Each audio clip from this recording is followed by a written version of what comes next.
दोस्तों, कलयुग में सब लोग, सब रिश्ते सिर्फ दिखावे और मतलब के रह जाएंगे। इसलिए जो कुछ भी आप लोगों को रिश्तों में दिखाई देता है वह सच नहीं होता।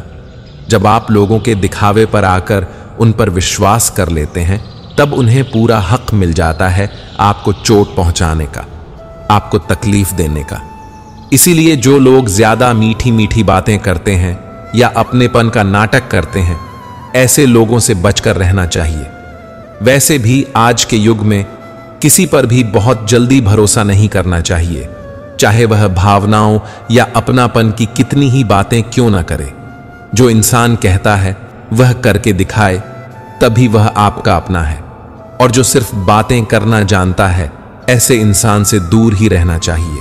नमस्कार दोस्तों, हमारे अनमोल गति चैनल में आपका हार्दिक स्वागत है। आज हम श्रीमद् भगवत गीता की 10 शिक्षाओं के बारे में चर्चा करेंगे। यह वीडियो शुरू करने से पहले हम आपसे निवेदन करते हैं कि इस वीडियो को अंत तक जरूर देखें। अगर आपको हमारा यह प्रयास पसंद आए तो वीडियो को लाइक करें और नीचे कमेंट में जय श्री राधे कृष्ण लिखकर परमात्मा को अपना आभार व्यक्त करें। साथ ही हमारे चैनल को सब्सक्राइब करें और बेल आइकन को दबाइए ताकि हमारे नए प्रेरणादायक वीडियो सबसे पहले आपके पास पहुंचे। तो शुरू करते हैं। श्रीमद् भगवत गीता की पहली शिक्षा यह है, जब कुछ आपके साथ गलत हो रहा हो तो उसे बिल्कुल भी सहन न करें, बल्कि उसे शुरू में ही रोक दें। क्योंकि जब आप एक बार कुछ सह जाते हैं तो लोग आपके साथ वह सब फिर बार बार करेंगे। आपके सहन करने पर लोग आपको महान नहीं समझते, बल्कि कमजोर समझते हैं। बल्कि वे और बुरा व्यवहार आपके साथ करना शुरू कर देंगे। ये दुनिया बदल चुकी है। यहां अगर आप ज्यादा अच्छा बनने की कोशिश करोगे तो लोग आपको कुचल कर रख देंगे। इसलिए अगर कोई आपके साथ ऐसा व्यवहार कर रहा है जो आपको गलत लगता है और दुख पहुंचा रहा है, तो उस व्यवहार को बिल्कुल भी सहन न करें। श्रीमद् भगवत गीता की दूसरी शिक्षा यह है, जिसने आपको एक बार भी चोट पहुंचाई है, धोखा दिया है या कोई हानि पहुंचाई है, उस इंसान को दूसरा मौका कभी नहीं देना चाहिए। चाहे वह कितनी ही बार कहे कि मैं अब बदल गया हूं, उसे अपनी जिंदगी में कभी वापस ना आने दें। किसी को माफ करना अच्छी बात होती है, लेकिन किसी को माफ करके उसे जिंदगी से निकाल देना और किसी की गलतियां भुलाकर उसे दोबारा मौका देना, इन दोनों में बहुत अंतर होता है। इसलिए जिसने आपको जानबूझकर दुख पहुंचाया है, उसे दूसरा मौका कभी मत देना। श्रीमद् भगवत गीता की तीसरी शिक्षा यह है, आज के युग में किसी को भी अपना समझना छोड़ दो। अपने मन को कभी भी लोगों से मत भरो, क्योंकि जब तक आप अपने मन को लोगों से भरते रहोगे, तब तक आपके अंदर खालीपन बना ही रहेगा। कोई भी हमेशा आपके साथ था, न है, न रहेगा। आप गौर से अपने जीवन पर नजर डालिए। जिन लोगों को आपने अपनी जिंदगी में बहुत ज्यादा वैल्यू दी होगी, अपनी खुशी का कारण माना होगा, हो सकता है आज वे आपकी जिंदगी में ही ना हो। जब महाभारत का युद्ध हो रहा था, तब अर्जुन ने देखा कि जिनसे वह युद्ध करने जा रहा है वे सब उसके अपने हैं। वह बोला, मैं इनसे कैसे युद्ध करूं, कैसे इन्हें मारूं। उसके अंदर भावनाएं, अपनापन और मोह जाग गया। तब श्री कृष्ण ने गीता का ज्ञान दिया। तूने जिन्हें अपना माना है, वही लोग तो हैं जिन्होंने हर बार पांडवों को मारने की कोशिश की। तुम्हारी पत्नी द्रौपदी को भरी सभा में अपमानित किया। भीम को झाड़ देने वाला दुर्योधन है। 13 वर्षों तक तुम्हें भटकने पर मजबूर करने वाले यही लोग हैं, और तू इन्हें अपना कह रहा है। यही कहानी हम सबकी भी है। जिन्हें हम अपना कहकर सबसे ज्यादा प्रेम करते हैं, वही ज्यादातर हमारे दुखों का कारण बनते हैं। इसलिए इस दुनिया में अपनापन और मोह के चक्कर में कभी अपनी जिंदगी बर्बाद मत करो। श्रीमद् भगवत गीता की चौथी शिक्षा यह है, जिंदगी में कभी किसी इंसान का मोहताज मत बनो। जब तक आप किसी के मोहताज नहीं होते तब तक आपको कोई दुख नहीं पहुंचा सकता। जिस दिन आप किसी के मोहताज बन गए उसी दिन से वह आपको एक्सप्लॉइट करना शुरू कर देगा। जो लोग अपने नौकरों, काम वालियों या ड्राइवर तक के मोहताज हो जाते हैं उन्हें उनके नखरे भी सहने पड़ते हैं, क्योंकि उन्हें पता होता है कि उनके बिना आपका काम नहीं चलेगा और अगर कोई दूसरा विकल्प न मिले तो वे आपको परेशान करना शुरू कर देते हैं। लेकिन जब उन्हें यह समझ आ जाता है कि आप अपना काम खुद कर सकते हैं, आपके पास और भी विकल्प हैं, तो वे चुपचाप अपना काम करने लगते हैं। अगर आप ऐसी नौकरी करते हैं जहां बॉस गलत होते हुए भी आप सब कुछ सहते हैं, तो वह जानता है कि आप उसके मोहताज हैं और इसका पूरा फायदा उठाता है। और तो और अगर घर परिवार में भी आप किसी के मोहताज हैं तो वे भी आपको पूरी तरह चूस लेंगे, क्योंकि वहां आपको 24 घंटे रहना पड़ता है। आप कहीं और जा ही नहीं सकते। आपके सिर पर चढ़कर नाचेगा वो इंसान, आपको पूरी तरह से अपने कंट्रोल में रखेगा। लोगों को बहुत मजा आता है अपने से कमजोर इंसान को अपने कंट्रोल में रखने में।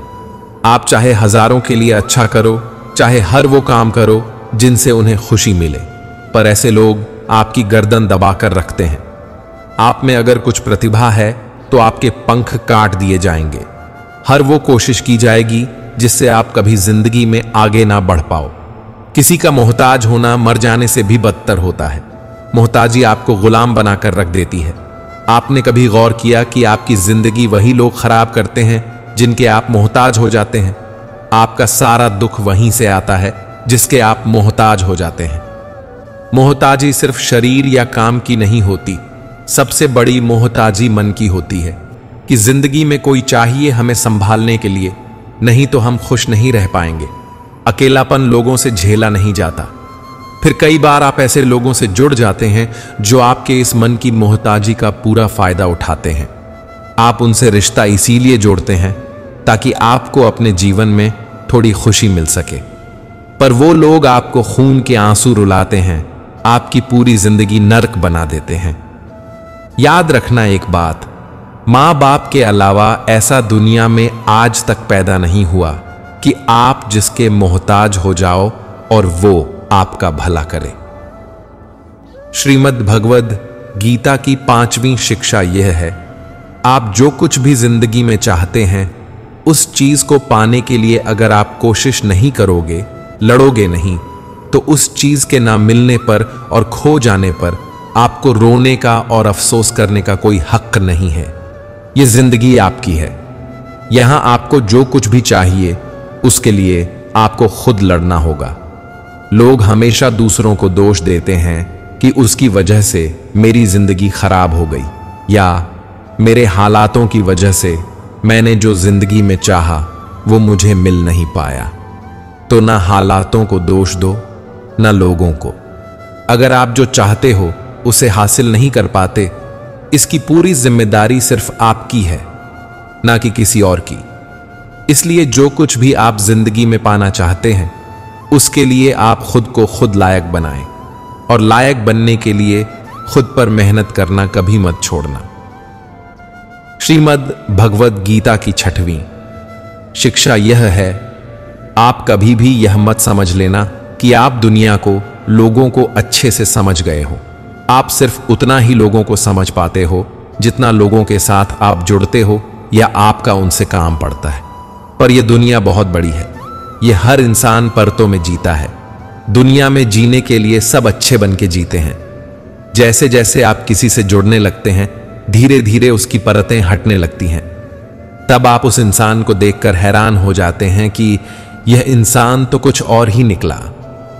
आप चाहे जितना भी अनुभव कर लें, लेकिन फिर भी एक नया इंसान, एक नया रिश्ता आपको चौंका देता है कि यह इंसान बाहर से कुछ और दिखता था और अंदर से कुछ और ही निकला है।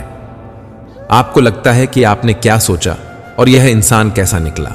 हाँ, बस इतना है कि आप आम इंसानों का एक बाहरी स्वभाव समझ सकते हैं कि लोग बिना अपने फायदे के, बिना अपने मतलब के किसी के नहीं होते। पर इंसान की सच्चाई सिर्फ इतनी नहीं है। कब कौन सा इंसान क्या दिखा दे कुछ पता नहीं चलता। हो सकता है जिसे आप सही नहीं समझते वह एक दिन आपके लिए कुछ अच्छा कर जाए, और हो सकता है जिसे आप अच्छा समझते हैं, अपना समझते हैं, वही आपको सबसे ज्यादा नुकसान पहुंचा दे। तो इस चीज को मन से निकाल दें कि आप दुनिया को, लोगों को अच्छे से समझ चुके हैं। जितना आप इस बात को स्वीकार कर लोगे कि कोई भी कभी भी कुछ भी कर सकता है, अच्छा बुरा कैसा भी व्यवहार कर सकता है, फिर आपको किसी भी इंसान का व्यवहार ना दुख पहुंचा पाएगा, ना चोट दे सकेगा। श्रीमद् भगवत गीता की 7वीं शिक्षा यह है, आपको यह अच्छे से जरूर पता होना चाहिए कि आप जिंदगी में क्या चाहते हैं। अधिकतर लोग बस ऐसे ही जीते रहते हैं, अपनी जिंदगी खत्म कर देते हैं। बस जो भीड़ चाल दुनिया की चल रही है वही सब करते हैं। शिक्षा लेना, धन कमाना, परिवार बनाना, फिर एक दिन मर जाना। पर क्या बस यही जीवन का अर्थ है? जीवन इन सब से कहीं बढ़कर है और हर इंसान की मंजिल अलग है। आपको भी अपनी मंजिल का पता होना चाहिए कि आपको कहां पहुंचना है। अगर आपको अपनी मंजिल का पता नहीं होगा तो आप कैसे तय करोगे कि आपको जीवन के किस मार्ग पर चलना है? ऐसे ही नींद में अपना जीवन मत खत्म कर देना। जैसे अर्जुन को कृष्ण ने बताया कि तू क्षत्रिय है, तेरी मंजिल है कमजोर लोगों की ताकत बनना। जो लोग अपनी रक्षा खुद नहीं कर सकते, ऐसे लोगों की रक्षा करना। ऐसे ही हर इंसान को अपने स्वभाव की, अपनी मंजिल की अच्छे से समझ होनी चाहिए कि उसे जीवन में कहां पहुंचना है और उसके लिए उसे कौन से मार्ग पर चलना चाहिए। श्रीमद् भगवत गीता की 8वीं शिक्षा यह है कि आप अपने मन को मैं और मेरा के अहंकार से मुक्त कर दो।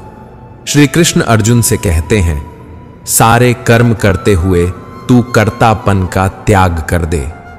मैं और मेरा करना छोड़ दे तो तू हर बंधन से मुक्त हो जाएगा। जितना आप मैं और मेरा में फंसे रहोगे, उतना ही जिंदगी में दुखी सुखी होते रहोगे। जिसे भी आप अपना मान लेते हो, वहीं से आपके जीवन में दुख आना शुरू हो जाता है। जहां भी आप मैं करते हो, वहां वहां आपको फालतू में खुद को साबित करने के लिए खुद को ही कष्ट देना पड़ता है। अधिकतर लोग अपना संपूर्ण जीवन इसी में ही समाप्त कर देते हैं, अपने आप को दूसरों के आगे दिखाने के लिए, साबित करने के लिए कि हम कुछ हैं। सत्य तो यही है कि किसी को कोई फर्क नहीं पड़ता कि आप क्या हैं और क्या नहीं हैं। तो इन व्यर्थ की चेष्टाओं में अपना जीवन नष्ट मत कीजिए। जितना मैं मेरा करेंगे, उतना दुख को अपने जीवन में आमंत्रित करेंगे। आपका सारा दुख आपके अहंकार और आपकी ममता से ही आता है। अगर मैं और मेरा आप छोड़ देंगे तो आपके जीवन में दुख आ ही नहीं सकता। मैं और मेरा के हटते ही जीवन में सिर्फ आनंद ही आनंद शेष रह जाता है। श्रीमद् भगवत गीता की 9वीं शिक्षा यह है, भगवान श्री कृष्ण अर्जुन से कहते हैं कि तेरी सारी चिंताएं व्यर्थ हैं। मनुष्य जो भी चिंता करता है उसका कोई भी मतलब नहीं है, क्योंकि जो होना है उसे बदला नहीं जा सकता, और जो नहीं होने वाला उसकी चिंता करना ही क्यों है। अगर जो होना है वह होकर ही रहेगा तो खुद को क्यों परेशान करना। ना हम अपने जन्म के मालिक थे, ना हम अपनी मृत्यु के मालिक हैं। तो बीच के जीवन की व्यवस्थाओं को लेकर क्यों खुद को इतना परेशान करना। इसलिए जितना भी जीवन आपको मिला है उसे आनंद के साथ जीना सीखो। श्रीमद् भगवत गीता की 10वीं शिक्षा यह है, कलयुग में जो इंसान जरूरत से ज्यादा अच्छा बनेगा उसे सिर्फ तकलीफें ही मिलेंगी। खुद को ऐसा कभी नहीं बनाना चाहिए कि सब लोग आकर आपका इस्तेमाल करके चले जाएं। अच्छा इंसान होना और बेवकूफ इंसान होना, दोनों में बहुत फर्क होता है। अच्छा इंसान दूसरों के साथ गलत नहीं करता और ना ही किसी को अपने साथ गलत करने देता है, पर मूर्ख इंसान दूसरों की भलाई करने के चक्कर में हर जगह अपना ही नुकसान करा देता है। तो इतनी समझ जरूर रखो कि ना दूसरों के साथ गलत करना है और ना कुछ गलत अपने साथ होने देना है। अगर कोई आपको आसानी से दूहक पहुंचाकर, चोट पहुंचाकर चला जाता है तो अपनी इस आदत को सुधार दीजिए। इस दुनिया में जितना सीधा और कमजोर बनकर जियोगे, लोग आपको उतना ही तकलीफ देंगे, उतना ही ज्यादा आपका इस्तेमाल करेंगे। इसलिए ऐसा एटीट्यूड बनाओ कि लोग आपके साथ कुछ भी गलत करने से पहले 1000 बार सोचें कि यह इंसान चुप करके सहने वाला नहीं। याद रखना, आज के समय में जो अपनी शक्ति दिखाता है लोग उससे डरते हैं, और जो अपनी कमजोरी दिखाता है लोग उसे डराते हैं। तो शेर बनकर जीना सीखो। यही गीता का ज्ञान है।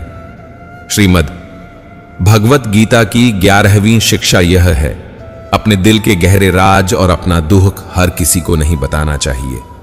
आप जब भी किसी को अपना समझकर अपने राज और अपने दुख बताते हैं तो एक न एक दिन आपको इस बात पर जरूर पछतावा होगा कि आपने लोगों को अपने रहस्य बताकर बहुत बड़ी गलती कर दी, अपने दुख बताकर बहुत बड़ी गलती कर दी। क्योंकि ये लोग कभी आपके सगे नहीं हो सकते। ये दुनिया ऐसी ही है, जहां फायदा होता है, जहां मतलब होता है, उधर की तरफ झुक जाती है। जैसे ही उन्हें आपसे फायदा मिलना बंद हो जाता है, फिर वही लोग आपसे दूर भागने लगते हैं और आपके राज, आपकी कमजोरियां, आपके दुख दुनिया को बताने लगते हैं। इसीलिए अपने दिल के गहरे राज दिल में ही रखने चाहिए। श्रीमद् भगवत गीता की 12वीं शिक्षा यह है, जब तक आप औरों से सम्मान की उम्मीद करते हो तब तक आपका अपमान होता ही रहेगा। जब तक आपको यह इच्छा है कि कोई आपकी कद्र करे, तब तक आपकी कोई कद्र नहीं करेगा। लोगों से सम्मान की उम्मीद कभी नहीं करनी चाहिए, ना ही यह उम्मीद करो कि लोग आपकी कद्र करें। दुनिया के लोग बहुत स्वार्थी हैं। अपना स्वार्थ पूरा होते ही ये भूल जाएंगे कि आपने उनके लिए कुछ किया भी था। आप जीवन भर उनके लिए मरते रहते हो और वह रिश्ता तोड़ने में 1 मिनट भी नहीं लगाते, और आप ऐसे लोगों के पीछे मरते रहते हो कि वह आपकी कद्र करें, आपको इज्जत दें। लेकिन ये लोग किसी के नहीं होते। इसलिए लोगों के पीछे मरना छोड़ दो और अपने लिए जीवन जीना शुरू कर दो। श्रीमद् भगवत गीता की 13वीं शिक्षा यह है, जो होता है अच्छे के लिए होता है, जो हो रहा है अच्छे के लिए हो रहा है, और जो होगा वह भी अच्छे के लिए होगा। हालांकि यह शिक्षा सुनने में जितनी आसान है, समझने में उतनी ही मुश्किल है। क्योंकि जब भी हमारे साथ कुछ गलत होता है या अन्याय होता है या हमारी जिंदगी में कोई दुख आ जाता है, तो पूरी दुनिया ही गलत लगने लगती है। यह जिंदगी ही गलत लगने लगती है। हर इंसान मतलबी और स्वार्थी लगने लगता है। ऐसा लगता है हमारी जिंदगी में हमेशा हमारे साथ बुरा ही होता है। तो गीता के इस उपदेश को कैसे सच माने कि जो होता है अच्छे के लिए होता है। हालांकि सच यह है कि जब कोई दुख हमारी जिंदगी में आता है तो वह हमें लायक और मजबूत इंसान बनाता है, और जब कोई हमें चोट पहुंचाता है तो उस चोट से हमारी आंखें खुलती हैं कि हम किस इंसान के लिए मर रहे थे, जिसे हमारी कोई वैल्यू ही नहीं थी। हम कैसे लोगों के लिए अपनी जिंदगी खत्म कर देते हैं जिन्हें हमारी परवाह ही नहीं होती। जैसे एक छोटे बच्चे को उसकी मां कड़वी दवाई पिलाती है, वो कड़वी दवा उस बच्चे को बिल्कुल पसंद नहीं आती, लेकिन वो कड़वी दवा उसकी बीमारी को खत्म करती है। वास्तविकता में हर इंसान उसी को सच मान के जीता है जितना उसकी समझ है या जितना उसे दिखाया या सुनाया जाता है। लेकिन आप तब तक किसी का सच नहीं समझ सकते जब तक आपकी जिंदगी में दुख नहीं आता, जब तक लोगों का आपसे काम निकलता है, मतलब पूरा होता है, तब तक दुनिया आपके साथ बहुत अलग चलती है। लेकिन जिस दिन लोगों को आपसे फायदा मिलना बंद हो जाता है, तब उनका असली चेहरा आपको दिखाई देता है, जो आपके दिल को बहुत गहरी चोट पहुंचाता है। वास्तविकता में हर इंसान नकाब लगाकर घूमता है। आप तब तक किसी इंसान की सच्चाई नहीं जान सकते जब तक वह आपके साथ बुरा व्यवहार नहीं करता। इसलिए ही कहा जाता है कि यह भी आपके लिए अच्छा ही है कि आपको जिसने अपना मान रखा है वह आपको चोट पहुंचाए। यह भी अच्छा ही है कि जिंदगी में दुख आया है, क्योंकि इसी की वजह से आप जिंदगी में लड़ना सीख पाते हैं, आगे बढ़ना सीख पाते हैं और इंसानों को पहचानना सीख पाते हैं। दोस्तों, जीवन का असली अर्थ जानने के लिए आइए आपको एक कहानी सुनाते हैं। इस कहानी को आप ध्यान से सुनिए, आपको जीवन का असली अर्थ समझ में आ जाएगा और भगवत गीता का दिव्य ज्ञान भी आपको प्राप्त होगा। कहानी का शीर्षक है विराग, एक साधु की यात्रा। यह कहानी एक ऐसे युवक की है जिसने सांसारिक मोह माया से घबराकर जीवन का असली अर्थ खोजने के लिए एक आध्यात्मिक यात्रा शुरू की। यह कहानी सिर्फ एक व्यक्ति की नहीं, बल्कि हर उस आत्मा की है जो कभी ना कभी यह सोचती है, मैं कौन हूं, मुझे क्यों जन्म मिला और सच्चा सुख कहां है। अध्याय 1, जीवन की हलचल में खोया। गांव का एक युवक था, नाम था विराग। साधारण किसान परिवार में जन्मा, परंतु मन बड़ा असाधारण था। जहां उसके साथी धन, विवाह और प्रतिष्ठा की बातें करते, वहीं विराग अक्सर चुपचाप आसमान को देखता रहता और सोचता, क्या यही जीवन है। वह खेतों में काम करता, मां की सेवा करता, पर दिल के किसी कोने में एक अजीब सी बेचैनी थी। उसके पिता कहते, बेटा, जीवन तो ऐसा ही है, काम करो, घर बसाओ, फिर बच्चे पालो, यही चक्र चलता रहता है। पर विराग को यह चक्र भारी लगता। एक दिन गांव में एक सन्यासी आए, धवल वस्त्र, शांत मुख, तेजस्वी नेत्र। उन्होंने गांव के चौपाल पर बैठकर गीता के श्लोक सुनाए। न जायते म्रियते व कदाचित नायम भूत्वा भविता व न भूयः अजो नित्यः शाश्वतोऽयं पुराणो न हन्यते हन्यमाने शरीरे। विराग सुनता रहा। वह पहली बार समझा, मैं यह शरीर नहीं हूं, मैं आत्मा हूं। यह बात उसके भीतर कुछ तोड़ गई, जैसे वर्षों से जमी कोई दीवार गिर गई हो। उसी रात उसने निर्णय लिया, अब मैं स्वयं को जानूंगा, मैं उस सत्य को खोजूंगा जो सदा है। अध्याय 2, मोह से मुक्ति की शुरुआत। विराग ने अपने माता पिता से विदा ली। माता की आंखें नम थीं, पर बेटे की आंखों में जो तेज था, उसे देखकर वह कुछ कह न सकी। वह पर्वतों की ओर निकल पड़ा।